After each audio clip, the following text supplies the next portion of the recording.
안녕하십니까. 오늘 진행을 맡게 된 이종우입니다. 올해 주식시장은 기대해서 시작했지만 실망으로 끝났다. 이렇게 말씀을 아마 드릴 수 있지 않을까라는 생각이 듭니다. 한 해 내내 주식시장이 일정한 폭을 벗어나지 못했기 때문입니다. 그래서 2022년도 주식시장이 어떻게 될 것인가 하는 것에 대해서 상당히 관심이 집중될 수밖에 없는 상태인데요. 현재까지는 좀 확신을 못하고 있는 것 같다. 이런 생각이 듭니다. 그래서 오늘은 내년도 주식시장에 대해서 전문가 두 분을 모시고 한번 알아보는 시간을 갖도록 하겠습니다. 삼성증권의 오현석 센터장, 신영증권의 김학균 센터장 나오셨습니다. 안녕하십니까? 안녕하십니까? 예, 두 분 다 공이 회사의 전망은 모두 다 끝나셨죠? 네. 예, 대충 11월 초 정도 되면 마무리가 되기 네네, 때문에. 맞습니다. 그죠? 예. 자, 먼저 경제에 대해서, 내년도 경제에 대해서 한번 좀 여쭤보도록 하겠습니다. 오윤석 센터장님께 먼저 질문을 좀 드려야 될 것 같은데요. 내년도 경제는 보는 관점에 따라서 굉장히 차이가 많이 납니다. 그러니까 뭐 성장률이 올해보다도 전 세계적으로 좀 떨어질 거다라고 하는 거에 대해서는 공통적인 것 같은데 그 성장률을 어떻게 보느냐에 따른 관점은 굉장히 많이 차이가 있다. 이렇게 이제 보이거든요. 네. 내년도 국내의 경제에 대해서는 어떻게 지금 보십니까? 예, 일단 뭐 주요 국가의 성장률을 좀 전망해 보면은 중국을 좀 제외할 경우에는 대체로 성장세는 지속이 될 수 있다라고 보고 있습니다. 물론 방금 전에 말씀하신 것처럼 기저효과로 인해서 올해보다 성장률의 숫자는 좀 둔화될 수 있지만은 기본적으로는 잠재 성장을 상회하는 이러한 추세 성장이 나올 수가 있기 때문에 전반적인 매크로 환경은 여전히 성장에 이 방점을 두고 보셔도 될 것 같습니다. 그렇지만 이제 여러 가지 이제 리스크 요인들이 좀 산재해 있기 때문에 지금의 전망치가 과연 개런티가 될 수 있는지 이제 이러한 부분이 리스크가 된다라고 볼 수 있고요. 예를 들면은 지금처럼 코로나 변이 바이러스가 다시 확산이 되거나 아니면은 공급망의 병목 또 인플레이션 압력이 좀 더 길게 가는 케이스, 여기에 이제 주요 국가의 통화 정책의 정상화 속도가 빨라지면 지금의 전망치보다 후퇴할 여지가 있기 때문에 뭐 저희는 조심스럽게 여전히 성장세는 유지된다라고 말씀은 드리지만은 여러 가지 좀 복병이 있다라고 보셔야 될 것 같습니다. 예. 전망치가 어떻게 달성될 것인가가 상당히 좀 문제다라고 말씀을 하셨는데요. 자, 그럼 김학균 센터님은 어떻게 보십니까? 네. 숫자로만 보면 내년도가 뭐 그럴듯한 숫자가 나옵니다. 예. 우리 경제가 올해 4% 성장했고요. 이게 최근 10년 내 가장 높은 성장이고 내년도 전망치는 한 3%니까 이 정도 나온다 그러면 비교적 괜찮은 성장률인데 예.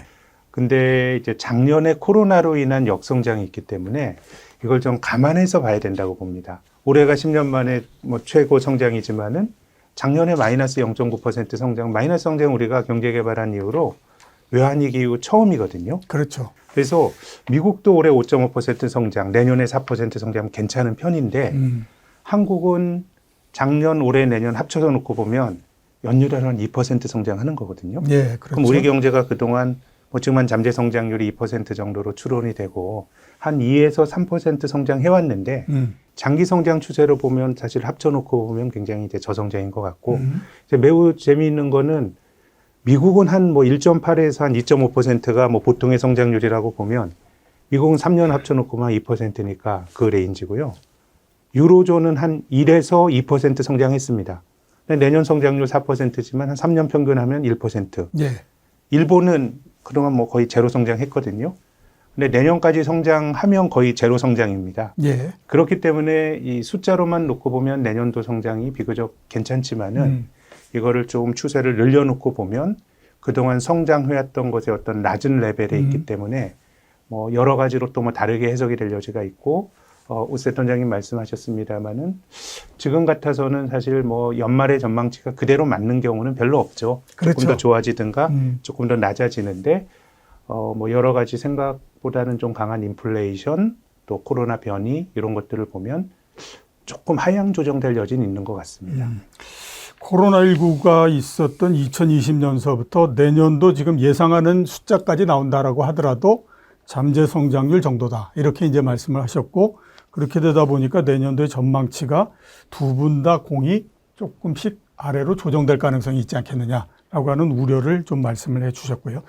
올해 전체적으로 봤을 때 특히 하반기 들면서 경제와 관련해서 가장 관심을 많이 모은 변수가 인플레입니다.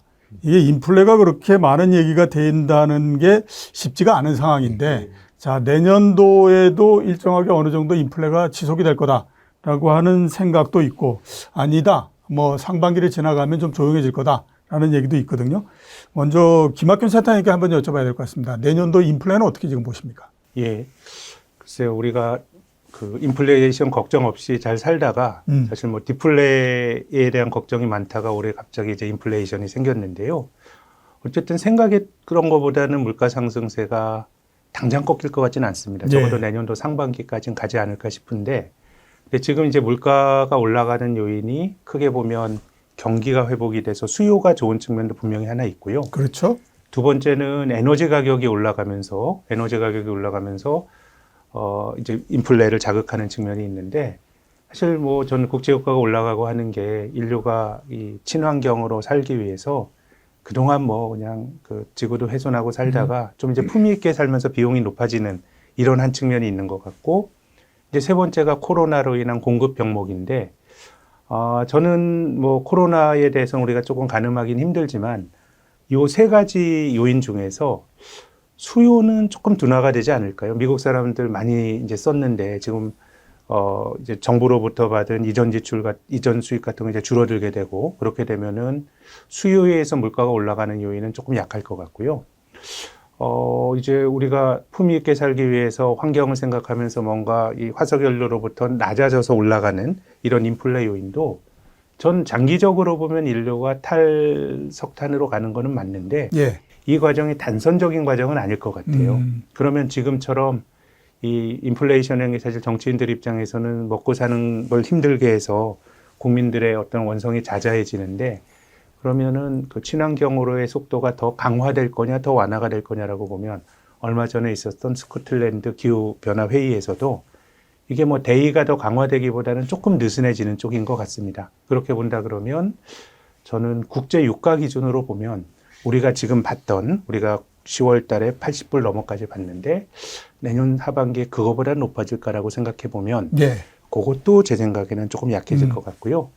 마지막으로 공급 병목은 뭐 코로나가 더 확산이 돼 사람들이 일을 뭐 못하게 되면 이건 뭐 어떻게 통제할 수가 없는 건데, 그것보다 더 본질적인 것 중에 하나는 이제 미중 간의 무역 분쟁이 나타나면서 뭔가 이런 과정에서 비효율이 초래가 되는 것인데, 장기적으로 보면 뭐 미중이 내년에 뭐 갑자기 그 좋아진다 뭐 이렇게 말하기는 힘들겠지만, 트럼프가 보호무역을 한 이후에 회고를 해보면 그래도 2019년이 미중이 사이가 좋지는 않았지만 더 나빠지진 않았거든요. 그렇죠. 근데 2019년이 경기가 다운턴으로 2018년 하반기부터 가니까 일시적인 봉합기가 좀 있었던 것 같습니다. 그래서 이런 것들은 저희들이 뭐 잘 예측하기는 힘들지만 종합적으로 보면 제 생각에는 상반기까지는 물가 상승 압박이 좀 크겠지만 하반기에는 우리가 코로나 팬데믹 이전에 가졌던 디플레이션과 저성장에 대한 어떤 우려가 보다 본질적인 힘이 아닐까, 저는 그렇게 봅니다. 순환적인 요인도 있고 구조적인 요인도 있는데, 순환적인 요인을 감안하면, 즉 수요나 공급난 이런 그 순환적인 요인을 감안하면 상반기를 지나면 조금 물가 상승률이 약해지지 않겠느냐, 이렇게 말씀을 해주셨고요. 오현석 센터님은 어떻게 보십니까? 예, 결론부터 말씀드리면, 저도 내년에도 여전히 물가 상승 압력이 유지가 되지 않겠는가라고 이제 보고 있습니다. 근데 지금의 이제 물가 상승 요인을 보면, 구조적인 요인도 있고, 순환적인 요인도 있고, 일시적인 요인도 혼재되어 있기 때문에, 이거 좀 구분해서 좀 볼 필요도 있다라고 생각을 하는데, 최근에 이 인플레 압력을 보면 몇 가지 이제 특징적인 게 있습니다. 첫 번째는 공급망 병목에 따른 압력. 두 번째는 이게 상품 수요에 집중이 되고 있어요. 왜냐하면 서비스 공급이 정상화가 안 됐기 때문에. 그렇죠. 여기에 이제 구인난이 같이 맞물리면서 이러한 부분이 이제 물가를 끌어올리고 있다라고 이제 봐야 되는데, 제가 보기에 이제 이러한 부분에서의 물가 상승 압력은 해결 방안은 두 가지 정도로 보고 있습니다. 첫 번째는 근로자가 일자리 복귀 많이 하면 뭐 캐파도 원활하게 돌아갈 거고 물류 쪽도 풀릴 수가 있기 때문에 이 부분이 있어야 되고요. 또 근로자들의 일자리 복귀와 맞물려서 서비스 쪽의 공급이 정상화가 되면 지금은 상품 쪽의 수요가 워낙 몰리다 보니까 여기에서 쇼티지가 나오고 물가를 끌어올린 부분이 있기 때문에 이 두 가지가 맞물리면 어느 정도 완화는 되지 않겠는가라고 이제 보고 있습니다. 예. 다만 이제 저는 김학균 센터장 말씀하신 부분하고 좀 구조적인 부분에서는 좀 시각을 달리해야 하는데 그 1980년 이후부터 거의 한 40년간의 요 시기가 우리가 이제 물가가 구조적으로 올라가지 않는 디스인플레이션 환경으로 얘기할 수 있는데 지금부터 뭐 10년, 20년의 긴 호흡을 놓고 보면 저는 오히려 인플레이션 시대로 갈 가능성도 있다라고 생각을 하고 있습니다. 예. 제가 생각하는 몇 가지 이유는 첫 번째는 정책의 헤게모니가 통화 정책에서 재정 정책으로 넘어갔다라고 보고 있어요. 네. 왜냐하면 통화는 유동성을 공급하지만 이러한 부분 통해서 일자리를 만들어주지 못하는데 지금 전 세계가 다 불평등 양극화로 이 어려움을 겪는 와중에 향후에는 재정을 통한 정책이 훨씬 무게가 실릴 수 있다라고 보고 있고요. 두 번째는 인구가 고령화되고 있기 때문에 생산 인구보다는 소비 인구가 앞으로 커질 가능성이 있다라고 보고 있고 또 이 미중 간의 갈등이 심화되는 부분도 있지만은 여러 가지 이 밸류체인상의 문제점을 갖고 있는 상황에서 기업들이 세계화보다는 지역화, 내재화 쪽으로 이 갈 가능성도 있다라고 보여지고요. 네. 또 말씀하신 것처럼 친환경의 역설이라고 얘기할 수 있는데 이 친환경 세상 오기 전에 오히려 화석연료에서 한번 파티가 이 나올 가능성도 있는 이러한 부분들 전반적으로 고려해 보면 오히려 디스인플레이션 시대는 종료가 되고 긴 호흡으로 보면 향후에는 오히려 인플레이션의 가능성을 우리가 준비를 좀 해야 되지 않을까라고 보고 있습니다. 예. 두 분이 장기적인 형태는 조금 의견이 다르긴 하지만 내년만을 봤을 때는 역시 이제 순환적인 측면들이 좀 약해지면서 올해보다는 물가 상승이 조금 둔화될 가능성, 네. 이 부분들을 좀 점쳐 주셨고요. 역시 이제 우리가 물가에 대해서 관심을 굉장히 많이 갖고 있는 거는 연준이 과연 내년도에 금리를 인상할 것인가, 그리고 금리를 인상한다라고 하면 도대체 몇 번 정도 할 것인가, 이런 부분들이 보다 더 관심이 있기 때문이다라고 볼 수 있지 않겠습니까? 그래서 연준은 과연 내년도에 어떤 그 행동을 할 것인가에 대해서 좀 여쭤보도록 하겠습니다. 오윤석 센터장님은 어떻게 생각하십니까? 금리를 올리고 몇 번 정도 올릴 거라고 보십니까? 예, 저희는 금리 인상 시작한다라고 보고 있고요. 예. 내년만 놓고 보면 한 2회 인상 정도 생각을 2회 좀 하고 인상. 있습니다. 예, 예.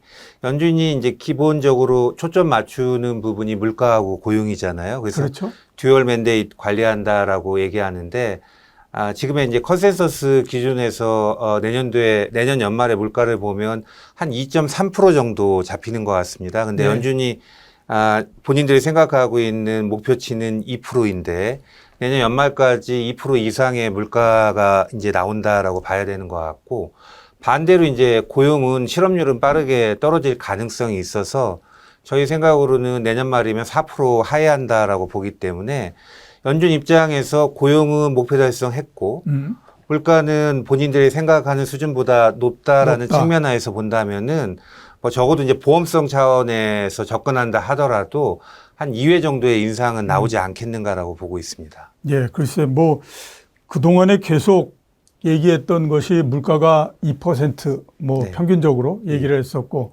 고용이 좋아지면 하겠다라고 했는데 그 두 가지를 모두 다 충족시켰으니까 예. 그런 측면에서 봤을 때는 뭐 내년도 2번 정도 예. 인상할 수 있지 않겠느냐라고 이제 말씀을 네네. 해주셨고요. 김학균 센터장님은 어떻게 보십니까? 네, 저희도 내년도에 미국이 금리를 한 2번 정도 올릴 수도 있다고 생각하는데요. 예. 근데 왜 금리 올리는 게 만약에 아주 쉬운 결정이었다 그러면 왜 중앙은행까지 이렇게 저금리를 유지하겠는가 생각을 해보면 지금 여러 가지 우리가 순환적인 사이클로 보면 금리가 조금 올라가도 되고 또 금리를 또 올리는 게 저는 맞는 정책이라고 봅니다. 왜냐하면 형편이 좋을 때 좀 금리를 올려놔야 또 나중에 이 경기가 나쁠 때 쓸 수 있는 정책의 버퍼가 생기기도 하고 또 금리가 너무 낮다 보니까 사람들이 뭐 빚내는 것도 두려워하지 않고 또 실물 경제와 자산 시장의 어떤 그 격차도 많이 커지고 있기 때문에 연준이 이제 금리를 올리는 선택을 할 거라고 보는데 근데 그럼에도 불구하고 중앙은행까지 그렇게 조심스러운 얘기를 했던 거는 부채가 너무 많은 것 같아요. 부채가. 그렇죠. 예. 빚이 늘어났을 때 이자율이 높아지게 되면 앞으로 사람들의 위험 선호는 완화시킬 수 있어도 기존에 있었던 사람들이 굉장히 힘들어지는데요. 그래서 제 생각에는 미국은 금리를 2번 정도 올리더라도 별 문제가 없을 거다라고 생각하는 것이 미국 가계가 우리나라는 가계부채 때문에 좀 이슈가 되는데 미국 가계가 글로벌 금융위기 이후로 디레버리징을 했습니다. 부채가 계속 줄었어요. 예. 이 준 이유는 뭐 미국 사람들이 돈을 많이 벌어서 이런 것도 있지만 이 글로벌 금융위기 이후에 사람들이 이제 집을 갖고 있던 걸 포기를 하면서 그냥 부채와 자산을 상기해버리면서 어쨌든 비자발적인 디레버리징을 했기 때문에 미국은 사실 금리를 올려도 문제가 되는 건 정부 부채인데 예. 공공부채는 민간과 조금 성격이 다르니까 미국은 저는 뭐 그런 선택을 할 여지가 있다고 보는데 우리나라의 경우는 미국이 올리게 되면 한은도 어느 정도는 보조를 맞춰야 될 수도 있는데 한국은 지금 뭐 가계부채, 기업부채 이런 부담이 너무 크기 때문에 그렇죠. 제 생각엔 금리를 올렸을 때 코스트가 미국이 조금 더 낮은 것 같습니다. 그래서 우리나라가 조금 더 어려운 선택을 중앙은행이 해야 되지 않을까라는 생각을 가지고 있고요. 그리고 또 한 가지 금리와 파생돼서 주식시장 입장에서 좀 걱정은 미국도 이제 인플레이션이 생기게 되면 달러 가치가 강해지는 게 이제 좋은 건데 이게 뭐 자기의 길로 가면서 지금 ECB 같은 데서는 독일 물가 굉장히 높게 나오지만 미국만큼 이렇게 뭐 강한 톤의 얘기들 못 하고 있거든요. 그렇게 된다 그러면 미국이 자기 길을 가면서 금리를 빠른 속도로 올려도 다른 데가 금융의 스트레스를 받고 그 과정에서 달러가 조금 강해진다 그러면 그것도 나름대로 또 압박을 주는 거기 때문에 전체적으로 통화 정책도 미국의 정상화 속도가 굉장히 빠르게 진행이 되면서 다른 나라가 조금 유탄을 맞을 가능성은 있다고 봅니다. 예. 보충 질문을 잠깐 드릴 텐데 그냥 짧게만 대답해 주시면 될 것 같습니다. 내년도 5월 달까지 미국이 계속 테이퍼링을 하고요. 지금 예정이 돼 있죠. 그 기간 동안에 테이퍼링과 함께 금리를 인상할 가능성에 대해서는 어떻게 보십니까? 저는 뭐 따로 간다라고 보고요. 따로 간다. 그러니까 테이퍼링이 끝나고 난 다음에 그다음에 인상을 한다. 예. 네. 김학균 저도 차장님. 그렇게 보는데요. 테이퍼링을 5월까지 안 할 가능성이 되게 높은 것이요. 예. 사실 뭐 금리 올리는 게 중앙은행가 입장에서는 좀 부담이 되는데 그래서 금리를 안 올리고 자기들이 구두로 뭔가 인플레 압박을 잡고 그러기에는 파월 의장이 이제 인플레는 좀 일시적이라고 했다가 좀 모양을 구겼거든요. 그렇죠. 그렇게 된다 그러면 일단 테이퍼링은 빨리 끝내면서 명확한 시그널을 주는데 다음에 금리 인상은 매우 신중하게 진행이 될 가능성이 높다고 봅니다. 예. 두 분 공이 2번 정도 금리 인상을 할 수 있다라고 말씀을 하셨는데, 아무튼 그 금리 인상을 들어가는 것 자체는 굉장히 신중하게 좀 결정을 할 거다. 이렇게 이제 말씀을 해 주셨습니다. 자, 이번에는 재정하고 그다음에 미중 관계 이 부분들에 대해서 한번 좀 여쭤보도록 하겠습니다. 먼저 재정 부분을 좀 말씀을 드려야 될 것 같은데 작년도 그렇고 그다음에 올해도 그렇고 선진국들이 이제 재정을 중심으로 해서 계속 경제를 막아나가는 형태가 되다 보니까 재정의 적자가 굉장히 커진 상태고요. 그래서 한번 질문을 이렇게 드려보도록 하겠습니다. 내년도에 이런 재정 정책이 이루어질지 그다음에 또 하나는 뭐냐면 이렇게 재정 적자가 굉장히 커지다 보니까 이제는 증세에 관한 문제가 나올 텐데 그 부분은 어떻게 보시는지 한번 좀 여쭤봐야 될 것 같습니다. 김학균 센터님부터 좀 말씀해 주시겠어요?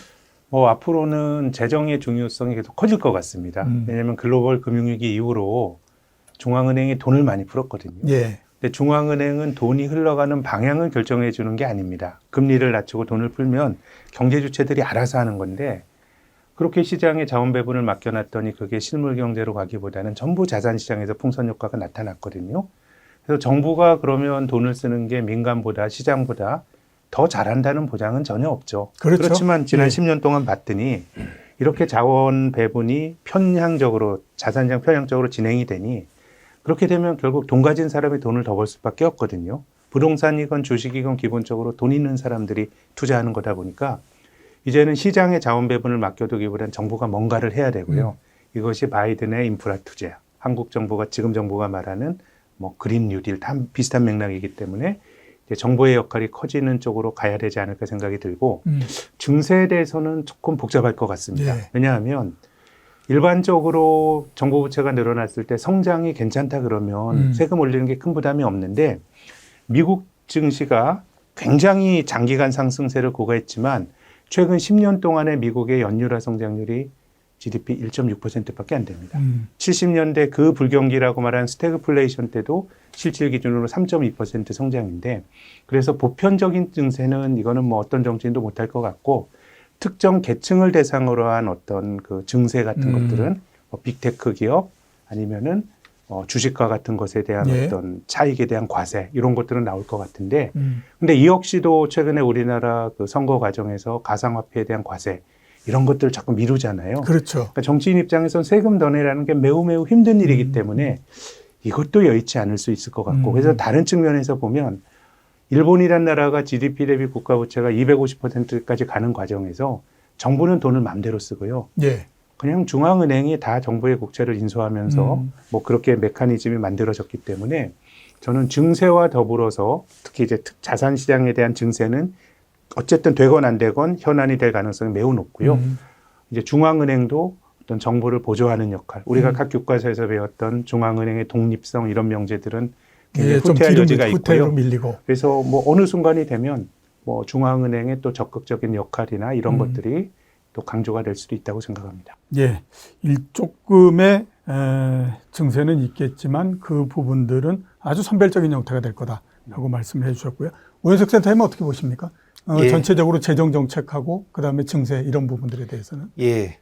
그게 저는 좀 이게 좀 긴 호흡으로 좀 봐야 되는 부분인 예. 것 같고요. 지금 미국의 이제 국가 부채가 GDP 대비해서 한 130% 수준까지 그렇죠. 예, 올라가 있는 상황입니다. 근데 이제 국가 부채가 많이 쌓이다 보면 부채를 줄여야 되는 부분이 필연적으로 생기는데 예. 국가 부채 어떻게 줄일 거냐 한 5가지의 케이스가 있는 거죠. 성장을 많이 해가지고 부채를 갚는 방법이 있고 아니면은 지금 말씀하신 것처럼 세금을 많이 걷어서 갚는 방법이 있고 예. 아니면은 부채를 그냥 컷해서 부채를 좀 이렇게 축소해서 예. 빚을 좀 반으로 줄이는 이러한 방식으로 갈 수도 있고요. 아니면은 과거에 뭐 러시아처럼 모라토리움 선언하고 못 갚겠다라고 하는 이러한 방법도 있을 건데 과거에 이제 미국이 이 1945년도에 2차 세계대전 그때 이제 GDP 대비 국가 부채가 한 120%까지 올라갔었는데 이걸 한 3, 40년에 걸쳐 가지고 GDP 대비 국가 부채를 한 30% 수준까지 떨어뜨렸던 케이스가 있습니다. 근데 예. 아주 이제 장기간에 활용했던 방법인데 지금 말씀드린 4가지 방법이 아니라 파이낸셜 뭐 리프레션이라고도 표현하는데 금융 억압적인 정책을 쓰면서 예. 그러니까 실질 금리를 아주 낮게 유지하고 적당한 그 기대 인플레이션을 만들어서 돈의 가치를 자꾸 떨어뜨리면서 떨어뜨려서? 예, 그러한 식으로 이제 가는 방법인데 지금의 미국의 국가 부채 130%를 이게 돈 벌어서 갚기는 현실적으로 어려울 것 같고요. 그렇죠. 또 예. 세금으로만 충당해서 갚기도 어렵기 때문에 저는 이러한 방식의 실질 금리 낮게 유지하고 장기간에 적정 인플레이션을 만들면서 가지 않겠는가라고 이제 보는 시각입니다. 예. 다음에 이제 당장의 증세에 관련된 부분도 여러 가지 불확실성이 있기 때문에 곧바로 밀어붙이기는 쉽지가 않을 거고 예. 또 야당과 합의하는 과정에서 일부 후퇴의 개연성이 있기 때문에 당장 내년만 놓고 보면 증세 이슈가 시장에 미치는 영향 자체가 아주 이렇게 민감하게 크게 나올 가능성은 높지 않은 것으로 보고 있습니다. 예. 두 분 다 지금 선진국들의 재정 적자가 굉장히 큰 상태이기 때문에 내년도는 강력한 재정 정책은 피기가 어려울 것 같다. 이렇게 말씀을 해 주셨습니다. 네. 이번에는 미중 관계에 대해서 한번 좀 여쭤볼 텐데 내년도 2월 달에 베이징에서 동계올림픽이 열립니다. 그런데 미국에서 지금 계속 얘기하고 있는 게 뭐냐면 외교적으로 보이콧을 할 수 있다. 이런 얘기도 하고 있거든요. 만약에 제가 봤을 때 실제적으로 무슨 1980년대 모스크바 올림픽이라든가 그다음에 LA 올림픽 이런 것처럼 실제로 어떤 쪽이 보이콧을 하게 되면 이건 굉장히 심각한 문제일 것 같은데 그래서 아마 그런 부분까지는 가지 않지 않겠나라는 생각이 들기는 하는데 그래도 여전히 미중 분쟁은 지금 계속되고 있는데 내년도는 이 부분들이 전체적으로 어떤 영향을 줄 거라고 보십니까? 오현석 센터님부터. 예, 제 생각으로는 더 심화될 가능성이 높다라고 보여지고요. 미중 간의 이 긴장이라는 게 전략적 헤게모니 이 싸움으로 가기 때문에 아마 이제 1, 2년 내에 뭐 마무리된다 이러한 주장은 설득력이 좀 떨어진다라고 그렇겠죠. 보고 있습니다. 예. 근데 이제 과거에 트럼프 정부 때하고 바이든 정부 때 대중국에 대한 접근은 좀 차이가 있는데, 트럼프 정부 때는 사실은 트럼프의 원맨쇼로 이 중국을 압박했던 이러한 케이스로 좀 봐야 되는 반면에, 바이든 정부 같은 경우에는 어느 정도 로드맵을 짠 대로 요 절차와 방식대로 간다라고 볼 수 있는데, 큰 틀에서 보면 두 가지로 갑니다. 첫 번째는 진영화, 두 번째는 제도화. 예. 요 두 가지로 가는데, 진영화라는 거는 미국과 중국 간의 경제력 차이가 많이 좁혀졌기 때문에 오히려 아군들을 많이 모아서 경제력에서 압도적인 차이를 가지고 접근하는 방법으로 보시면 되고, 가장 쉽게 보면은 최근에 이제 쿼드 또 쿼드 플러스 이러한 것들이 연합군을 이렇게 모아가지고 힘의 불균형을 만들어주는 쪽으로 간다. 이제 이러한 쪽으로 볼 수 있고요. 제도화 같은 경우에는 중국 기업에 대한 블랙리스트, 또 뭐 책임투자법, 아니면 미국 상장에 대한 규제, 이러한 부분은 제도를 통해서 이제 간다라고 이제 보셔야 될 것 같습니다. 예. 특히 내년 11월에 이제 미국의 중간선거가 있기 때문에 아마 이게 뭐 인권, 교역, 기술 이러한 쪽으로 전방위적으로 확산될 여지가 있고, 예. 그러한 부분이 내년 하반기에는 조금 더 갈등이 심화될 여지가 높지 않겠는가라고 보고 있습니다. 예. 내년도에 조금 더 갈등이 심화될 가능성이 있다 이렇게 말씀해 주셨는데, 김학규 센터님 어떻게 보십니까? 저는 뭐 장기적으로는 이제 좀 서로가 돌아가기 힘든 다리를 걷는 것 같습니다. 예. 일단 아무튼 가는 데까지 서로 부딪히면서 간다. 예, 우리가 사실 중국이 사회주의 국가지만 우리에게 익숙했던 중국은 개혁개방 이후에 정말 자본주의 국가보다 더 자본주의적인 모습으로 갈 거란 믿음이 있었고, 예. 특히 2008년 글로벌 금융위기 때는 뭐 중국 덕분에 글로벌 경제가 살았죠. 4조 그렇죠. 원의 경기 부양을 하면서요. 근데 최근에 중국에서 나오는 모습은 뭔가 우리가 하는 글로벌 스탠다드, 그건 뭐 미국식의 가치라고 치겠습니다. 뭐 중국 사람들이 그걸 따라야 될 뭐 의무는 없는 겁니다. 그건 그들의 선택이지만은 뭔가 이제 거기서부터는 많이 벗어나는 것 같아요. 기업에 대한 뭐 여러 가지 규제, 뭐 이런 것들을 보면 중국은 자기식의 어떤 시스템으로 가는 모습이 뚜렷하기 때문에 뭐 큰 방향에서는 저는 뭐 이 간극이 좁혀지긴 힘들 것 같고, 뭐 중국 사람들은 이런 패권 다툼을 자기들 뭐 100년의 마라톤 이런 얘기를 하니까 예. 뭐 그런 스케일로 진행이 될 가능성이 매우 높은 것 같고요. 근데 단기적으로는 사실 뭐 이걸 예측하기는 좀 어렵지만, 제가 갖고 있는 기본적인 생각은 사람들은 어려워지면 뭔가 타협점을 찾지 않을까라는 게 제가 갖고 있는 기대이고요. 그렇게 된다 그러면 오히려 경기가 조금 둔화가 되고 이런 쪽이 미중 간의 갈등을 완화시키는 데는, 이게 뭐 완화라기보다는 더 이상 번지지 않는 그런 쪽이라 그러면, 뭐 미국은 인플레이션 때문에 당장 뭐 내년 중간 선거가 굉장히 걱정스러운 것이고요. 또 중국도 생산자 물가가 너무 높아서 지금 걱정이기 때문에 내년 한 해만 놓고 본다 그러면 오히려 순환적인 경기 하강이나 물가 상승으로 비롯되고 있는 국민들의 고통이 조금은 더 나가는 것을 막지 않을까라는 기대치는 갖고 있습니다. 그래서 뭐 장기적으로는 뭐 서로 간의 갈등의 골이 더 깊어지지 않겠는가라는 생각이고요. 큰 트렌드에서는 계속해서 갈등을 하는데, 그때그때의 경제 상황이나 또 뭐 여러 가지 그 외교적인 상황이나 이런 것들에 따라서 계속 조금씩 계속 바뀌는 형태, 이렇게 이제 될 것 같다라고 말씀을 해 주셨고요. 일부 경제 전망 관련해서 마지막 질문을 좀 드리도록 하겠습니다. 이제 국내로 한번 넘어와서 좀 그 질문을 드려야 될 것 같은데, 앞에서 저희가 이 경제 전망에 대해서는 알아봤고요. 그 이외에 우리나라 경제를 보는 데 있어서 요 부분들은 굉장히 중요할 것 같다라고 생각하시는 부분들이 있을 것 같아서, 그게 어떤 부분인가라고 좀 여쭤보고 싶거든요. 제 개인적으로는 뭐 내년도에 한국은행이 과연 몇 번 정도 더 금리를 인상하고, 그게 과연 앞에서 말씀하셨던 것처럼 가계부채 이 부분들에 어떤 영향을 줄 것인가, 이런 것들도 굉장히 중요할 것 같다라는 생각이 들기는 하는데, 자, 내년도에 우리나라 경제를 보면서 주의 깊게 봐야 될 부분, 어떤 요인들을 봐야 된다, 이렇게 보십니까? 김학규 센터님. 뭐 내년도에는 선거가 2번 있는데, 네. 이제 3월 달에 대통령 선거로 우리가 새로운 대통령을 뽑을 테고요. 근데 이제 뭐 대통령이 누가 되더라도 지금 의회는 현재 그 여당이 압도적인 다수기 그렇죠. 때문에 대통령이 할 수 있는 게 사실 별로 없습니다. 만약에 야당이 집권하더라도요. 근데 6월 달에 또 지방선거가 열리면서 이제 지방 권력이 또 바뀌게 되기 때문에 전체적으로 정책의 효과는 오히려 대통령 선거가 큰 이벤트지만 6월에 국민들이 한쪽 방향으로 힘을 몰아준다 그러면 그때부터 이제 정책의 효과가 좀 나오지 않을까라는 생각을 하고 있고요. 어느 쪽이든. 예. 한국은행의 기준금리 인상은 한국은행이 참 고민스러울 것 같습니다. 지금 물가가 올라가는 우리나라처럼 수출도 많이 하고 수입 의존도도 높은 나라 입장에서는 이게 우리가 통제하기 힘든 측면이 있는 거거든요. 공급망 병목이라고 하는 게 기본적으로 비용이 높아지면서 물가가 높아지는 건데 사실 중앙은행의 긴축은 단지 인플레가 생기기 때문에 금리를 올려야 되는 것이 아니고 뭔가 경제에 과잉 수요가 있을 때 금리를 올려야 되는데 하는 입장에서는 과연 이걸 어떻게 볼 거냐. 지금 한국 경제가 나쁘진 않지만 지금의 인플레의 상당 부분은 좀 외상 요인이 크기 때문에 여기서 금리를 올리는 게 굉장히 고심이 깊을 것 같고요.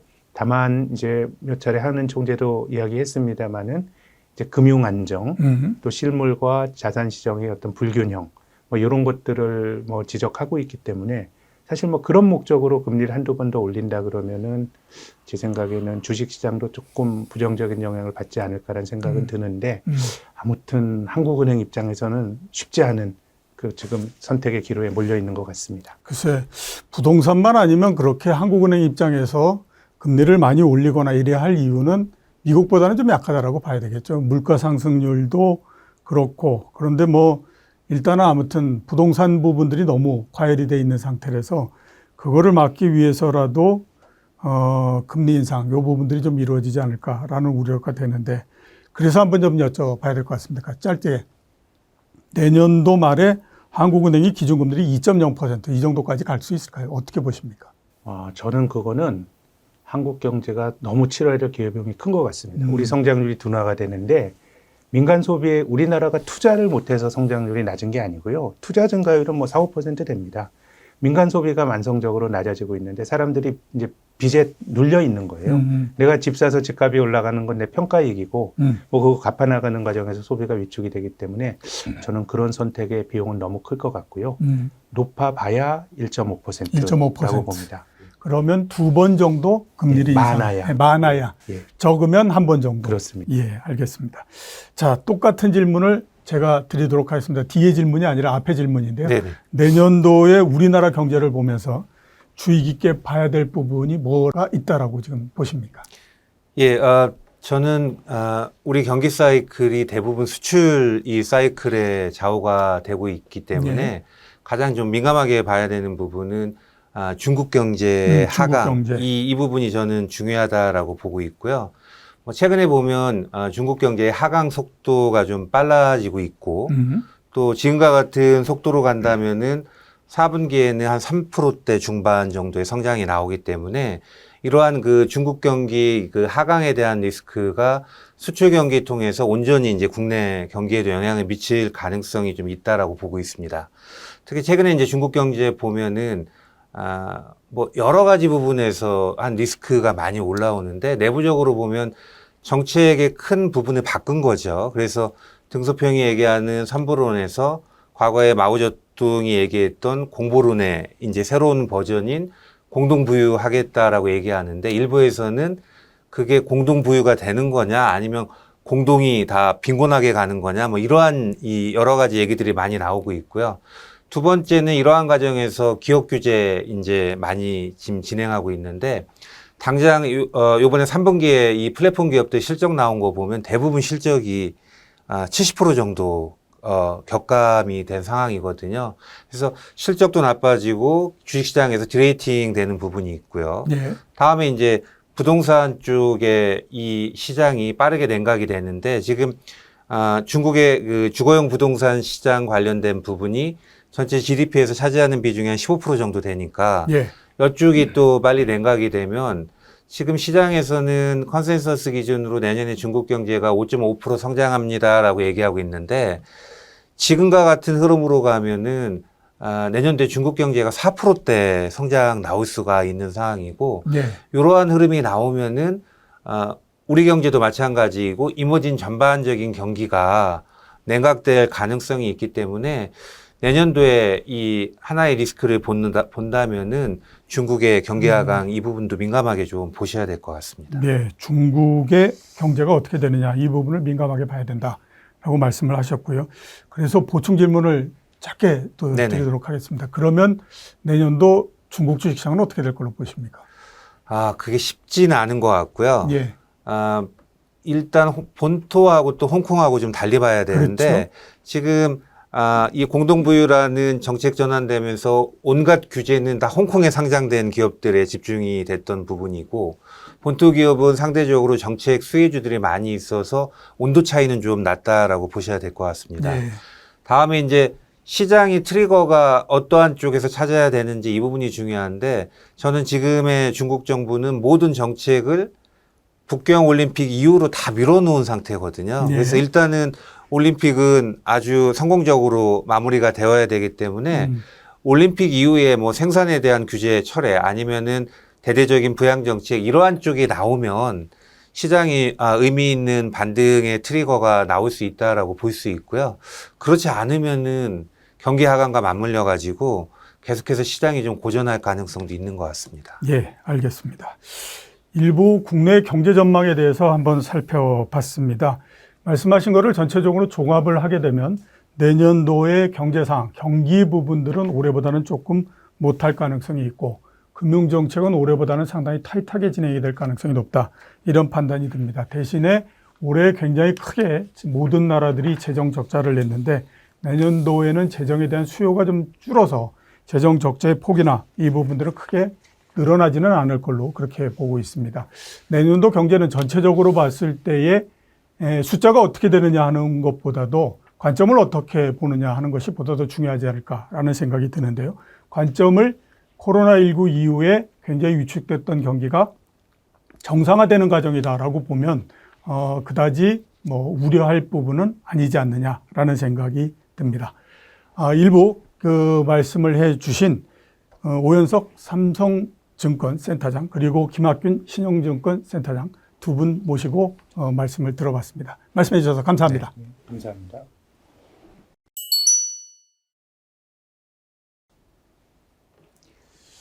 이부 2022년 주식시장 전망에 대해서 알아보도록 하겠습니다. 주가가 정체에 있다, 즉 계속해서 옆으로 횡보하고 있다라고 하는 일은 없다라는 얘기를 굉장히 많이 합니다. 그러니까 주가는 어느 쪽이든지 방향을 정해서 가지 결코 계속해서 옆으로 가는 일은 없다. 이런 얘기를 하는데요. 2022년 주식시장은 이 부분들을 우리가 한번 증명을 해보는 그런 시간이 되지 않을까라는 생각이 듭니다. 아시는 것처럼 올해 주식시장은 그냥 한 300포인트 내외에서 계속 옆으로 움직이는 형태였었는데요. 내년도 주식시장은 어떤 형태로든지 이런 박스권을 이탈하지 않을까라는 생각이 듭니다. 그래서 내년도 주식시장에 대해서 두 분의 전문가를 모시고 이야기를 들어보는 시간을 갖도록 하겠습니다. 김학균 신영증권 센터장, 오현석 삼성증권 리서치 센터장 모셨습니다. 예, 안녕하십니까? 네, 안녕하십니까? 예. 자, 이번에는 김학균 센터장님부터 한번 좀 여쭤보도록 하겠습니다. 내년도 주식시장 어떻게 지금 전망을 하고 계십니까? 예, 사실 횡보세라고 말하는 게 말하는 입장에는 살짝 비겁해 보이기도 그렇죠. 하는데 예. 저희들은 진짜 횡보세가 나타나지 않을까라는 생각이 드는 내년도에. 게 근데 저는 이제 시장의 사이클이 2011년 이후로 바뀐 것 같습니다. 예. 그건 뭐냐면 과거에 우리 증시는 올라갈 때 기본적으로 2배 올라가고요. 500에서 1000 가고 1000에서 2000 가고 떨어질 땐 또 소위 반토막이 나는 굉장히 변동성이 큰 증시였는데 예. 우리가 2011년부터 2016년까지 한 5년의 박스권을 2000 중심으로 해서 위로 10% 아래로 10% 그렇죠. 경험을 했는 예. 굉장히 이제 사이클이 바뀌었는데 저는 이게 저금리 효과라고 봅니다. 사실 실물 경제의 관점에서 보면 모든 자산이 다 비싸고 그런데 사실 중앙은행 입장에서는 사상 초에 저금리가 만들어지다 보니까 주식이 많이 안 빠진 것 같거든요. 근데 이제 내년도를 보면 주식이라는 게 펀드멘탈과 유동성의 함수라고 보면 뭐 펀드멘탈은 지금 우리 경기 선행지수가 6월 고점에서 둔화가 되는데 예. 한번 꺾이면 한 1년은 가지 않습니까? 그렇죠. 또 코스피가 경기 선행지수와 늘 그런 건 아니지만 좀 동행합니다. 예, 주가가 경기 선행성을 갖기 때문에 그런 건데 그런 걸로 보면 주식시장에서 관심 있게 보는 경기 사이클은 올해보다 내년이 못하고요. 또 인플레이션이 생기면서 또 금리를 어쨌든 중앙은행이 올린다 그러면 유동성 환경도 사실 압박이 되는 겁니다. 이제 그럼에도 불구하고 왜 시장이 많이 안 무너질 거냐고 보냐 하면 궁극적으로 글로벌 경제가 부채에 덫에 빠져 있기 때문에 금리를 많이 올리기는 힘들 거다라고 하는 게 이제 전제이고요. 예. 만약 이제 제 전망의 리스크는 시장 금리가 아주 많이 어느 정도 레벨업이 된다 그러면 주식은 위쪽보다는 아래쪽으로 꽤 많이 떨어질 수도 있는데 금리를 높였을 때 그 어떤 경제적 비용이 기회비용이 너무 크기 때문에 뭐 그런 식의 모습이 나타나진 않을 거란 생각을 갖고 있습니다. 예. 금리를 많이 올리면 주가가 좀 많이 밀릴 가능성이 네. 있지만 그럴 가능성이 별로 없기 때문에 내년도 주식시장은 전체적으로 봤을 때에 네. 횡보하는 박스권 내에 머무는 네. 그런 형태가 될 것 같다라고 말씀을 하셨는데요. 그러면 박스권의 높이가 네. 올해 정도 될까요? 아니면 올해보다도 좀 높아질까요? 어떻게 보십니까? 평균 정도는 올해보다는 저희는 낮아지지 않을까라는 조금 생각입니다. 낮아지는. 네. 예, 알겠습니다. 자, 이번에는 오현석 센터님께 한번 여쭤봐야 될 것 같습니다. 내년도 삼성은 어떻게 전망하십니까? 예, 올해도 사실은 시장 예상보다 훨씬 어려운 흐름이었는데 내년에도 전반적인 시장 여건 자체는 만만치 않을 것으로 보고 있습니다. 저희는 그 연간 전망 자료에서 발표를 했는데 코스피의 밴드는 2,800에서 3,400선 정도 보고 있습니다. 예. 상대적으로 이제 버퍼는 좀 업사이드 쪽에 놓고 있지만은 전반적인 시장의 흐름은 오히려 다운사이드 쪽의 압력이 좀 더 상반기에는 좀 올라갈 가능성이 있다라고 네. 보여지고요. 모든 전망에는 기본적인 전제가 이제 필요한데 큰 틀에서 보면은 저희는 한 세 가지 정도의 전제를 하고 있습니다. 네. 첫 번째는 글로벌 경제가 성장하는 흐름이 유지가 된다. 그리고 두 번째는 인플레이션 관련된 부분인데 내년 2분기에 이제 정점을 치고 하반기에는 좀 둔화가 될 수 있다라는 부분이고 세 번째는 코로나의 확산세는 어느 정도 진정이 된다. 이제 이러한 부분을 전제로 하고 있는데 뭐 지금 당장만 하더라도 새로운 오미크론 이 변이 바이러스가 나오면서 이러한 파장이 어떻게 이 전개될지 불확실성이 많이 올라갔기 때문에 예. 이게 저희는 전망했지만은 사실은 또 이러한 상황별 요 대응 자체가 훨씬 더 중요해지는 시기로 좀 봐야 될 것 같습니다. 예. 삼성증권에서 말씀하신 거는 올해와 비슷한 박스권을 만드는데 폭은 약간 좀 넓어지는 형태가 네네. 되네요. 네. 올해가 전체적으로 보면 2,900에서 한 3,300 사이에서 네네. 있었으니까 네. 상하로 100포인트 정도의 폭이 좀 네네. 넓어지는 그런 형태를 지금 전망을 해 주셨습니다. 이번에는 미국 시장에 대해서 한번 좀 여쭤보도록 하겠습니다. 이게 언제서부터 보느냐에 따라서 관점이 굉장히 많이 다르지만 맞습니다. 2008년도 금융위기가 나고 2009년도서부터 주가가 올라간 것 따지면 13년째 올라간 예. 겁니다. 그리고 그만큼 또 보면 PER을 비롯한 밸류에이션도 굉장히 높아진 맞습니다. 그런 그 상태다라고 볼 수 있거든요. 그만큼 또 내년도 미국 주식시장은 굉장히 중요합니다. 만약에 미국 주식시장이 무너진다라고 하면 전 세계 주식시장이 굉장히 어려워지는 상태가 맞습니다. 되기 예. 때문이다라고 볼 수 있는데 그리고 내년도 미국 주식시장에 대해서는 어떻게 보십니까? 저도 이렇게 13년 올라가는 시장은 처음 봤기 그렇죠. 때문에 예. 이게 일부에서는 뭐 버블이다라는 얘기도 많이 하지만은 그럼에도 불구하고 고밸류가 계속 유지되면서 올라가는 거 보면 참 미국 경제가 엄청 강하긴 강하다라는 이러한 부분을 다시 한번 확인하는 것 같습니다.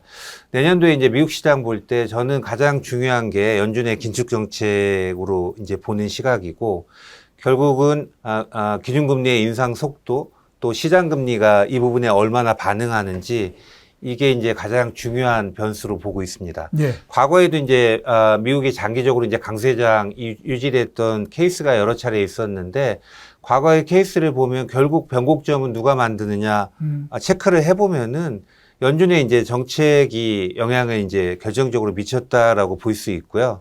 지금 시장의 고밸류 자체는 여전한데 단지 밸류에이션이 높기 때문에 시장이 꺾인다라고 말하는 것도 설득력은 좀 떨어지는 것 같아요. 그러니까 밸류에이션은 높은데 시장의 변곡점이 나오기 위해서라면은 어느 정도의 트리거가 필요한데 그 트리거는 연준에서 정책으로 나오지 않겠는가라고 이제 보고 있습니다. 예. 또 최근에 이제 시장 내부적으로 보면 밈주식 개인들이 이렇게 SNS 통해 가지고 정보 교류하면서 올라오는 주식 또 스펙 관련된 이 투기의 열풍 또 IPO 과열 이러한 것들을 보면 투자 심리가 아주 이제 극단적으로 과열로 좀 많이 쏠리는 이러한 부분들이 나오고 있기 때문에 질적인 측면에서는 이제 계속 조심스럽게 봐야 된다라고 볼 수 있고요.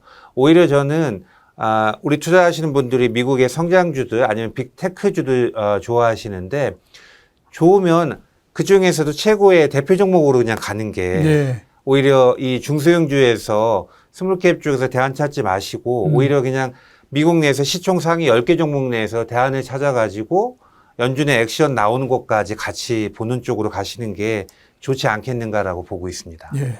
참 주식 투자하기 힘들어졌다라는 생각이 듭니다. 왜냐하면 옛날에는 그냥 미국 주식시장이 어떤 방향으로 가느냐만 우리가 알면 되는데 지금은 거기에서 어떤 종목이 가느냐도 그러니까 전부 다 관심을 네네. 우리가 뭐에 기울여야 되니까 상당히 좀 어려워졌다라는 생각이 들어요.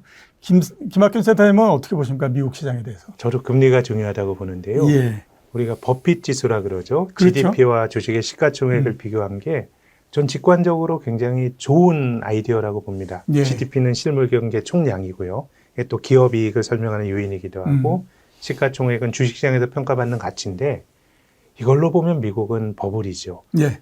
역사적으로 보면 IT 버블 때나 과거 미국 주식시장의 어떤 버블 국면에서도 GDP 대비 시가총액이 한 190% 됐는데 이제 이게 300% 정도 육박하니까 이게 우리가 생활하는 경제와 주식의 가치를 놓고 보면 이건 굉장히 마음이 안 편한데 이 자산 가격이라고 하는 거는 GDP와 같은 펀더멘탈과 그 자산을 살 수 있는 돈, 유동성의 규모가 중요한데요. 이 경제에 풀린 돈의 규모인 M2와 또 주식 시가총액을 비교해 보면 예전에 높을 땐 이 비율이 한 390%까지 갔는데 예. 요즘은 중앙은행이 돈을 엄청나게 풀다 보니 그 비율이 300%입니다. 예. 그렇기 때문에 이번 사이클에서는 뭐 주식이란 게 펀더멘탈을 아주 뭐 무시할 수는 없고 제일 중요하긴 하지만 유동성의 요인도 매우 중요하고 그럼 중앙은행이 어떤 선택을 할 거냐가 중요해서 저는 미국의 시장 금리가 많이 튀면 정말 이것이 버블이라 그럼 그걸 트리거로 해서 무너질 것 같은데 역시 미국도 그런 선택을 할 수 있을까에 대해서는 좀 결국은 그러지 않지 않겠는가라는 기대를 갖고 있고요. 또 두 번째는 지금 말씀하신 것처럼 저도 참 공감이 가고 오센탄장님 말씀에 공감이 가는 게 지금 미국이 주식시장이 13년 올랐는데 미국의 GDP는 2차 대전 이후로 가장 낮습니다. 예. 그러니까 몇몇 기업들이 아주 거기서 그 헤게모니를 잡는 건데 또는 4차 산업혁명이라고 하는 게 매우 위대한 기술이지만 이게 인류에서 1차, 2차, 3차 산업혁명보다 더 가치가 높지 않다고 봅니다. 그렇죠. 예. 1차 산업 동력, 2차는 전기, 3차는 PC인데 4차 산업혁명은 기존의 것들을 조합해서 하는 거거든요.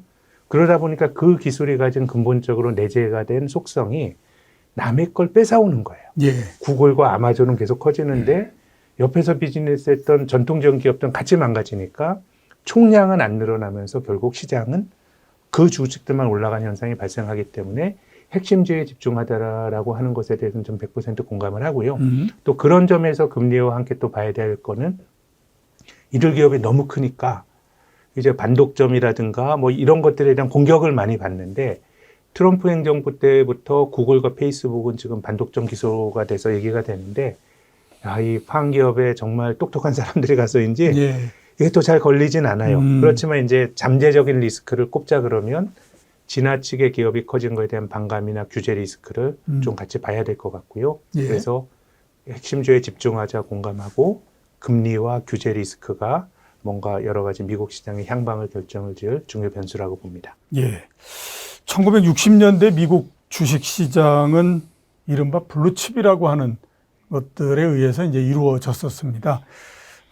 당시에 보면 뭐 코카콜라 같은 경우가 전 세계의 그 점유율의 거의 50% 넘게를 차지하고 이랬기 때문에 아마 그런 것 같은데 제가 생각했을 때는 그 당시를 한번 좀 우리가 깊이 연구를 해봐야 내년도 미국 시장이 어떻게 움직일 것인가 하는 부분들에 대해서 감을 좀 잡을 수 있지 않을까라는 생각이 좀 들기는 합니다. 자, 이번에는 기업 실적에 대해서 한번 좀 여쭤보도록 하겠습니다. 올해 사상 최고치의 기업 실적을 냈습니다. 내년도 지금 전망은 조금씩 엇갈립니다. 네. 많이 보는 쪽에서는 10% 정도 올해보다도 증가할 거다라고 보는 쪽도 있고요. 일부지만 그래도 약간은 감익을 할 가능성도 있다. 이렇게 지금 판단하기도 하고 하거든요. 내년도 기업 실적에 대해서는 신영증권에서는 어떻게 지금 보십니까? 예, 저희는 조금 감익의 그 생각인데요. 아, 저희 또 소수에 애널리스트- 들어가 있는 네. 쪽이군요. 일단은 올해 기업이익에 대한 해석이 중요한데요. 상장사 영업이익 기준으로 우리 뭐 3분기까지 숫자가 나왔으니까 얼추 뭐 비슷하게 나오겠죠. 한 230조 원 정도입니다. 예전에 높았을 때가 한 190조 원 벌었는데 예. 지금 이제 이게 구조적으로 레벨업이 됐다 그러면 한국 주가도 굉장히 고공권에서 움직일 수가 있는데 일부에서 말씀드린 것처럼 앞으로 한 내년 정도까지는 작년과 같이 봐야 됩니다. 예. 작년에 거의 뭐 장사 못해서 놀다가 올해 작년에 못했던 수요가 늘면서 이게 늘어난 거거든요. 근데 작년에 우리나라 상장사 영업이익이 140조 원입니다. 예. 올해 230조 원. 그 평균 하면 한 180조 원대입니다. 그럼 2017년, 18년보다 수준이 낮아요. 예. 그렇기 때문에 올해 이익이 구조적으로 레벨업이 됐는가에 대해서는 검증이 필요하고 제 생각에는 일시적인 요인이 컸다라는 게 제 생각이고요. 또 한국이 그래도 시클리컬 아닌 기업들도 많이 늘어나고 있긴 합니다만은 그래도 시클리컬 비중이 높은 경제이고요. 뭐 대표적인 게 이 메모리 반도체이죠. 그렇죠. 근데 메모리 반도체 이쪽에 대해서 애널리스트의 그 실적 전망이 충분히 낮아지진 않았기 때문에 제 생각에는 올해보다는 조금 이익이 줄어들 가능성이 있고 시장의 컨센서스보다도 이익이 좀 저는 감익이 될 확률이 높다고 봅니다. 예. 약간 감익을 말씀해 주셨는데요. 삼성에서는 어떻게 지금 보십니까? 뭐 저희도 비슷한 의견이고 또 컨센서스 기준으로 해서 영업이익 보면은 올해 같은 경우가 235조 원, 내년 같은 경우에는 현재 254조 원 정도 보고 있습니다. 예. 그래서 컨센서스 기준으로 내년도 영업이익이 올해 대비 8% 정도 이 증가하는 걸로 추정이 되는데, 예. 근데 이제 중요한 거는 요 주간 단위의 실적의 이 전망치 업데이트되는 흐름을 보면 이게 이제 자꾸 내년도 실적 전망에 대한 눈높이가 떨어지고 있습니다. 예. 그래서 이 흐름으로 가면은 오히려 내년도 영업이익이 올해 대비해서 플러스 성장 나오지 않을 수도 있기 때문에 예. 그 전반적인 실적의 모멘텀은 둔화된다라고 보시는 게 맞을 것 같고요. 예. 또 일반적으로 저희가 이제 강세 회장을 얘기할 때는 두 단계 과정을 거치는데 첫 번째는 시장으로 돈이 들어와서 주가 올라가는 국면이 있고 두 번째는 기업이 돈 벌어서 주가 올라가는 이 국면이 있는데 작년에 코로나 저점 이후에 국내 자금이 일시에 들어와서 주가 올라갔던 이 부분은 유동성 장세로 봐야 되고요. 올해는 기업의 실적 모멘텀이 좋아서 사실은 주가가 좀 올라가 줘야 되는데 이 유동성 장세 때 주가가 이미 먼저 선반영된 부분도 있고 또 변이 바이러스 확산되면서 눌린 부분도 있었기 때문에 올해는 실적 장세가 나왔어야 되는데 기대한 만큼은 못 나왔다라고 보셔야 될 것 같습니다. 근데 내년에는 실적 모멘텀이 당연히 올해보다 떨어지는 흐름으로 볼 수 있기 때문에 전반적인 시장의 상황이 실적에 의존해서 주가의 상승, 이 촉매 찾기는 만만치가 않은 것 같고 그게 이제 시장에 의미하는 부분은 내년에는 마켓 전체에 대한 대응보다는 업종별 차별화에 내가 잘 대응하는 이러한 쪽으로 초점을 좀 맞추셔야 될 것 같습니다. 예. 업종별로 초점을 맞춰라 이렇게 말씀을 하셨고요. 실적 얘기가 나왔으니까 간단히 좀 요 질문은 꼭 아마 짚어봐야 되지 않을까 싶습니다. 정확한 숫자는 뭐 말씀을 안 해주셔도 되고요. 단지 올해하고 비교했을 때 정도만 말씀해 주시면 될 것 같습니다. 삼성전자하고 SK하이닉스를 포함한 반도체 주식들의 이익은 내년도가 올해보다도 좋을 거라고 보십니까? 아니면 못할 거라고 보십니까? 뭐 저희 쪽의 시각은 올해하고 내년에 차이는 거의 없다라고 보고 거의 있어요. 없다. 예. 예. 차이는 거의 없는데 이 분기 단위의 실적의 트렌드는 좀 바뀌는 거죠. 그러니까 올해 같은 경우에는 상반기 좋았고 하반기에 좀 둔화되는 흐름인데 내년의 경우에는 상반기가 좀 부진하고 하반기가 올라오면서 연간으로 영업이익을 보면 거의 제로 성장하는 쪽으로 보고 있습니다. 합치면 거의 비슷하다. 네, 맞습니다. 신영은 어떻게 보십니까? 저희는 뭐 조금 반도체가 조금 이익이 좀 줄지 않을까 그렇게 보고 있습니다. 네. 근데 이제 주가는 조금 다른 것이요. 반도체는 애널리스트의 실적 추정치 상향하고 빅사이클이다 할 때가 사실은 피크인 경우가 그렇죠. 많고요. 예. 그게 왜 그러냐면 경기가 좋으면 투자를 해서 공급이 늘고 단가가 떨어진 이런 산업의 메커니즘이 만들어져 있다 보니까 그래서 감익의 정도가 중요한데 2018년에 반도체가 고점을 찍고 2019년 SK 하이닉스의 영업이익이 80% 줄었거든요. 예. 원래 메모리는 그렇게 이익이 그렇죠. 큰데 제 생각에는 뭐 이번에는 뭐 그렇게까지 줄까 생각은 드는데 감익은 될 것 같고 다만 주가는 이미 1월부터 주식이 10개월째 조정을 받았기 때문에 감익의 정도가 중요합니다만은 주가는 이 컨센서스가 하향 조정되더라도 뭐 올해보다는 주가 흐름이 더 좋을 수도 있다고 봅니다. 예.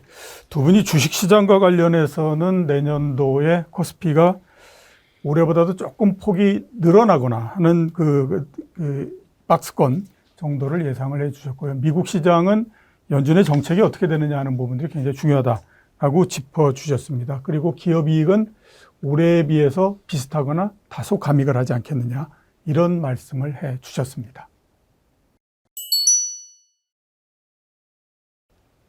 예, 주식시장 두 번째 섹션에서는 수급 관련한 부분 그리고 유동성 관련한 부분 또 과연 어떤 업종이나 테마에 투자를 해야 될 것인가 하는 부분들에 대해서 한번 짚어보도록 하겠습니다.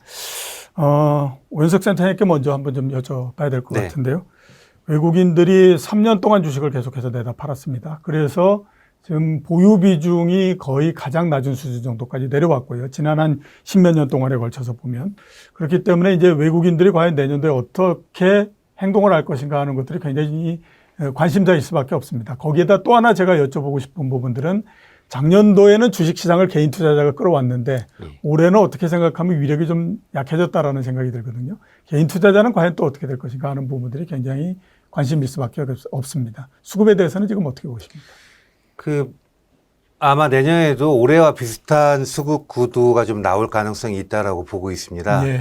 먼저 이제 외국인 매매 부분인데 올해 30조 원 정도 팔았고 작년에 25조 원 정도 팔았습니다. 예. 2년간에 55조 원 정도 팔았는데 과거에 이제 연도별로 외국인 매매 봤을 때 이렇게 많이 팔았던 적이 언제인가라고 보면은 2007년하고 2008년도에 요 2년간에 걸쳐서 외국인들이 한 62조 원 정도 우리 시장에서 팔았던 경험이 있기 때문에 그때를 제외하고는 올해하고 작년에 가장 많이 이제 주식을 팔고 있다라고 보시면 될 것 같습니다. 근데 이제 외국인이 도대체 왜 파냐? 이게 중요한데 이렇게 보시면 돼요. 그러니까 지금 우리 시장에 들어오는 외국인의 100이라고 하면 80 정도는 패시브 자금이에요.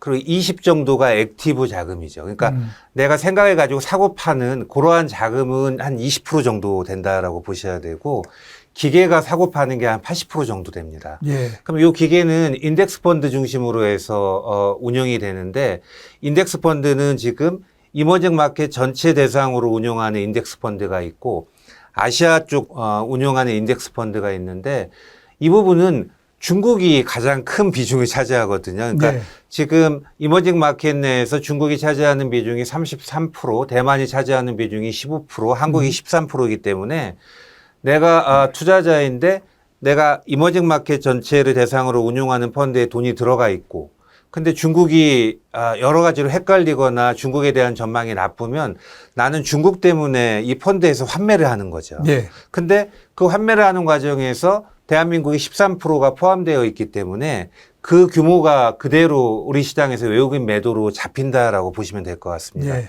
그래서 외국인들은 중국 때문에 펀드를 환매하는데 수급상으로는 한국이 이제 피해받는 그러한 가능성이 있다라고 보셔야 될 것 같고요.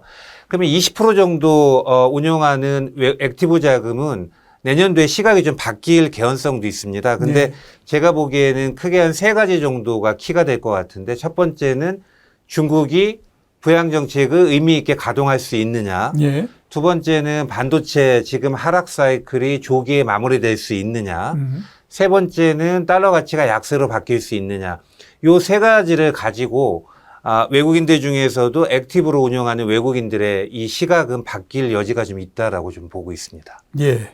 신영에서는 지금 어떻게 보십니까? 내년도에 외국인들의 매도가 이제는 좀 줄어들까요? 어떻게 보십니까? 근데 이제 내년도 중반 이후로는 좀 경기 사이클이 바뀌고 그러면 한국이 이제 시클리컬한 마켓이니까 예. 조금 나아질 것 같긴 한데 작년처럼 경기가 올라오는 과정에서도 외국인이 예, 계속해서 내다 팔았죠. 이게 말씀하신 것처럼 이제 패시브 펀드 이탈이라고 보고 중국 경제에 대한 우려가 큰 상황이라고 보면 조금 부담이 될 수가 있고 순매수로 반전이 쉽지 않아 보이고요. 예. 그리고 달러 가치에 대해서는 올해는 사실 뭐 달러가 약할 거다라는 의견이 많았는데 그래도 좀 달러가 강했었는데요. 내년에도 이 환경이 바뀔 것 같지는 않습니다. 미국이 통화 정책을 좀 긴축지향적으로 가는데도 유로존이나 뭐 일본이나 한국보다도 더 여유가 있고요. 예. 뭐 그렇게 된다 그러면 달러가 강해진다 그러면 내년도에는 외국인들이 뭐 유의미하게 한국 시장에 대한 의견을 바꿀 가능성은 낮아 보이고요. 오히려 제 관심은 외국인이 계속 파는 대로 주가가 올라간 게 이제 한국 사람들이 정말 열심히 주식을 했기 때문인데요. 예. 근데 이게 주식 시장으로 자금이 들어오는 게 이제 저금리 하에서의 구조적인 머니무브의 성격도 분명히 있고요. 다른 쪽은 또 주가가 올라가면 또 따라 들어옵니다. 네, 그렇죠. 그건. 예. 근데 올해 시장이 사실 1년 동안 횡보했다고 봐도 되지 않을까 싶습니다. 고점은 7월 초지만 1월에 3,200하고 뭐 7월 초엔 3,300이니까 뭐 그게 그거거든요. 그렇죠. 7개월 사이에 100포인트 올라간 거니까. 예. 그러니까 이제 투자자들이 최근에는 11월이 코로나 팬데믹 이후로 처음으로 개인 투자가들의 직접 투자 자금이 순유출이 될 것 같습니다. 예. 그렇게 된다 그러면 개인들도 조금은 이제는 좀 지친 것 같고 물론 이제 과거에는 우리 한국인 투자자들이 주가가 많이 오른 다음에 바닥에서 한 70% 정도 오른 다음에 샀다가 주가가 떨어지면서 이제 주식에 대해서 환멸을 느끼면서 한 3, 4년 주식을 안 하던 모습이 나타났는데 지금은 뭐 1,400에서부터 우리가 사서 끌어올려서 물론 고점에 손해보는 사람도 있겠지만 전체적으로 뭐 주식 투자 자체에 대한 선호가 많이 바뀔 것 같지는 않는데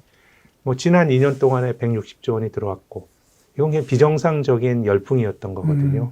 이게 정상화된다 그러면 뭐 저는 외국인은 팔 것 같고 파는 물량을 뭐 국내 투자자들이 누군가 사야 되니까 사겠지만 에너지는 조금 약해질 것 같고 또 연기금이나 이런 쪽은 또 주가를 떨어지게 되면 또 사는 요인이 생기니까 오히려 이제 연기금 쪽은 주식을 사는 뭐 그런 정도가 내년의 수급의 구도가 아닐까 싶습니다. 예. 개인 투자자가 11월 달에 처음으로 순유출된다. 굉장히 오랜 시간 동안 참았다. 이런 생각이 좀 들기는 합니다. 예.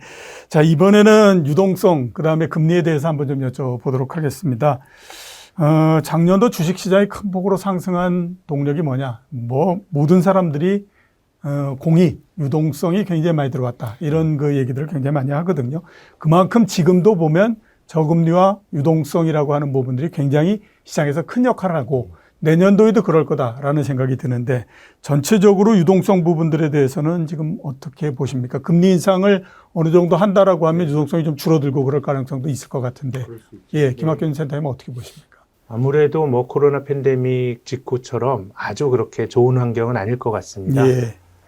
다만 이제 한국의 경우에는 오히려 저는 한국은행이 8월, 11월에 금리를 빨리 올린 게 좀 좋은 선택이었다고 봅니다. 어차피 뭐 통화 정책을 정상화한다 그러면 뭐 조금 속도를 늦췄다 그러면 금리 올리기가 형편이 더 나빠질 수도 있는 건데요. 근데 지금 시장 금리는 한국은행이 추가적으로 금리를 2번 더 올릴 수준까지도 예. 반영한 거 아닌가 생각합니다. 그렇다 그러면 내년도는 이제 실제로 경제 활동을 하는 사람들에게 중요한 시장 금리가 오히려 올해 고점을 본 게 아닌가라는 게 제 생각이고요. 그래서 그 한국은행이 그 금융 안정의 기능 또 부동산 시장 안정 뭐 이런 것들 여러 가지 고민을 하겠지만 그냥 뭐 물가 상승의 압력이나 아니면 한국 경제의 펀더멘탈을 생각한다 그러면 금리가 많이 올라가긴 힘들 것 같고 또 부동산에 대한 뭐 의견을 말씀드리면 지금 뭐 집값이 올라가는 거에 대한 해악이나 뭐 이런 것들은 당위적으로 너무 올라가는 건 막아야 되는데 저는 금리를 올려서 과연 부동산 시장을 잡을 수 있냐.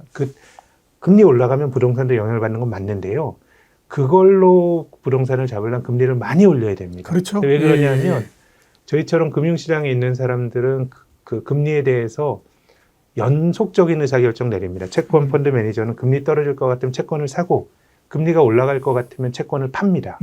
근데 우리가 집을 사는 행위는 연속적 의사결정이 아니고 내 인생에 한 서너 번 하는 겁니다. 예. 그래서 노무현 정권 때 집값을 잡으려고 기준금리 계속 올려도 사람들이 집을 사야 된다고 생각하면 그냥 사버리고요.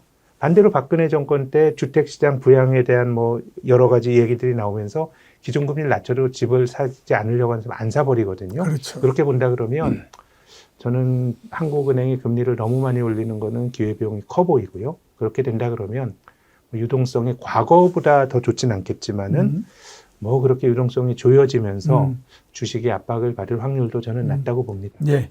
그러니까 아주 굉장히 우려를 할 정도로 뭐 유동성이 줄어든다든가 이런 일은 없을 거다. 강력한 긴축은 예. 어느 나라나 저는 힘들 거라고 봅니다. 예. 오인석 센터님은 어떻게 판단하고 계십니까? 일단은 뭐 금리 인상 사이클 계속 유지가 된다라고 볼 수 있기 때문에 네. 유동성 변수 통해 가지고 시장이 의미 있는 동력 만들기는 내년에 좀 어렵다라고 이제 보는 시각입니다. 예. 그래서 우리가 일반적으로 주식 시장의 한 사이클을 금융장세, 실적장세, 역금융, 역실적으로 얘기한다면 지금의 이 국면이 전반적으로 이제 긴축 환경이 조성이 되는 역금융 장세로 볼 수 있기 때문에 그러한 부분 하에서 유동성에 대한 부분은 시장의 이 상승 요인과는 좀 거리가 있다라고 좀 봐야 되는 부분인 것 같고요. 최근에 우리 시장에서 이 흐름을 보면 이게 핫하게 올라가는 쪽이 메타버스 관련된 예. 쪽 또는 NFT라고 해서 대체 불가 토큰 뭐 이러한 쪽에 얘기 나오면 주가가 그냥 쉽게 2배, 3배 올라가고 있거든요. 근데 이러한 테마들이 올라간다라는 얘기는 역설적으로 인덱스 플레이에 자신이 없다라는 거고 예. 인덱스 쪽에 이 업사이드를 들어올릴 만한 힘이 부족하기 때문에 테마 쪽에서 수익률 게임 하겠다라는 시각이 이러한 쪽으로 많이 지금 이동이 나오고 있다라는 그 자체가 이미 유동성을 통해서 시장을 끌어올리기가 만만치 않다라는 거를 좀 역설적으로 좀 보여주고 있지 않는가라고 보고 있습니다. 예. 자, 인덱스에 자신이 없기 때문에 지금 테마, 네. 이렇게 말씀을 해 주셨는데, 그래서 이제 마지막 질문은 이 부분을 좀 드려야 될 것 같습니다. 양사에서 보시고 계시는 내년도에 눈여겨볼 업종이나 또는 테마가 어떤 게 있는지 한번 궁금할 수밖에 없거든요. 그리고 어떻게 보면 모든 이렇게 앞에서 우리가 매크로에서부터 쭉 이렇게 좁혀온 것이 마지막에 이 부분들을 얘기하기 위한 거다. 맞습니다. 이런 얘기들을 많이 하고 있기 때문에 그 부분을 좀 짚어봐야 되지 않나라는 생각이 듭니다. 내년도에 우리가 관심을 갖고 봐야 될 업종이나 테마 어떤 게 있습니까? 예, 저희는 크게 한 3가지 업종 선호를 좀 하고 있습니다. 낙폭과대 대형 업종에서는 반도체하고 자동차가 내년에 이제 업사이드 기회가 나올 걸로 보고 있고요. 다음에 성장주 내에서는 미디어 컨텐츠 이러한 쪽 보고 있습니다. 예. 간단하게 좀 말씀을 드리면 반도체의 경우에는 사실 이게 코로나 이후에 이 반도체 쪽의 수요가 올라가는 과정에서 사람들이 미리 좀 흥분한 것 같아요. 그래서 슈퍼사이클이라는 단어가 너무 많이 나왔기 때문에 네. 이 기대가 이제 실망으로 바뀌면서 다운사이클은 역슈퍼사이클이라고 또 생각을 많이 했던 것 같습니다. 근데 지금 와서 복귀해 보면 이 업사이클 자체가 짧았기 때문에 다운사이클도 그렇게 길게 가지 않을 것 같고 실제 4분기에 고정거래 가격 나오는 거 보면 그렇게 꺾이는 분위기도 아니에요. 예. 그래서 그러한 흐름으로 보면은 오히려 실망이 더 주가에는 많이 영향을 많이 미쳤다라고 볼 수 있는 반면에 그러한 실망이 또 기대감으로 변화되는 과정에서 생각보다 큰 업사이드 가능성이 높지 않겠는가라고 이제 보고 있습니다. 다음에 이제 자동차는 올해 사실 나쁘지 않는 쪽으로 가야 되는데 이게 반도체 쇼티지 때문에 차량용 반도체 쇼티지 때문에 생각보다 생산이 많이 못했던 부분이에요. 그래서 네.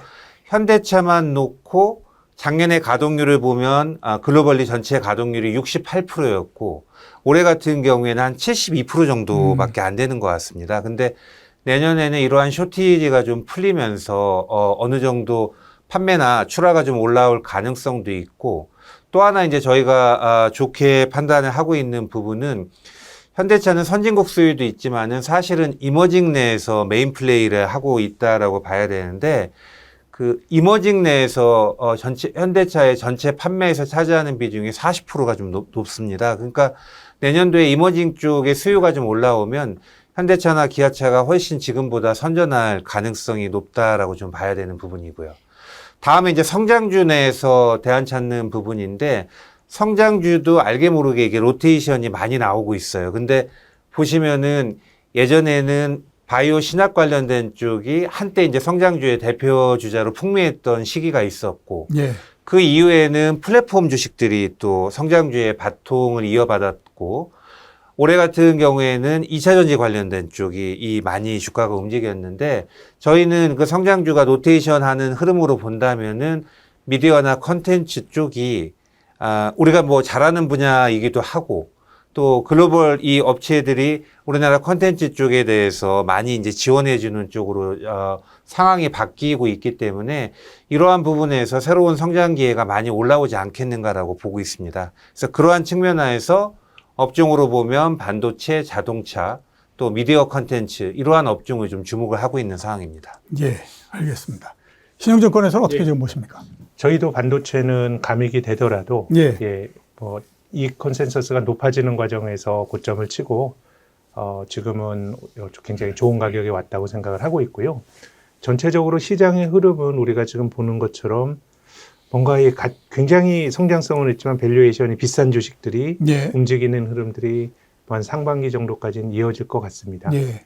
이제 전체적으로 매크로 지표가 하강하다 보면 사람들이 어떻게 보면 성장에 대해서 높은 프리미엄을 부여하거든요. 그렇죠. 성장이 예. 희소해지면. 성장이 희소해지니까. 예. 근데 이제 지금의 종목들은 일부 종목을 제외하면 뭐 이제 미국의 그 구글이나 뭐 아마존 같은 경우는 사실 밸류에이션 높은 성장주지만 그건 이제 이익이 나오는 성장주고요. 예. 과거에 우리 한국의 화장품은 밸류에이션은 높지만 이익도 늘어나는 성장주인데 지금의 성장주들은 제 생각에 약간 개념형 성장주 같아요.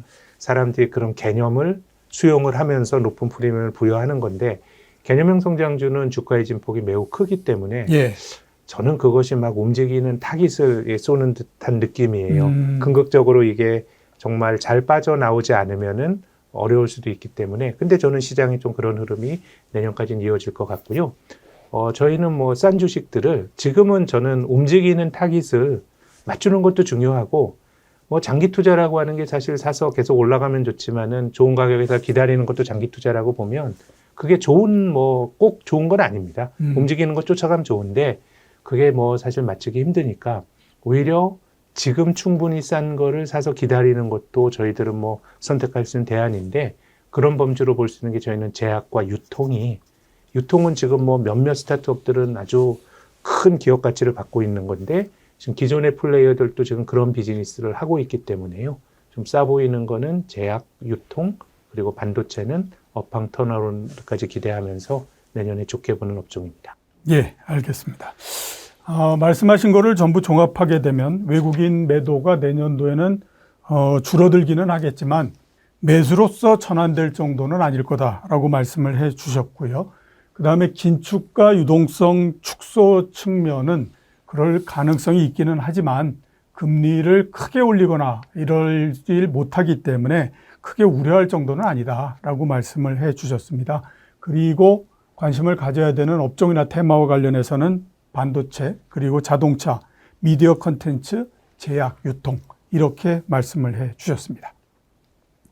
자, 2022년 주식시장 전망 나와주신 두 분 대단히 감사합니다. 김학균 신영증권 센터장과 오현석 삼성증권 리서치 센터장 오늘 나와주셔서 귀한 말씀 주셔서 대단히 감사합니다. 네.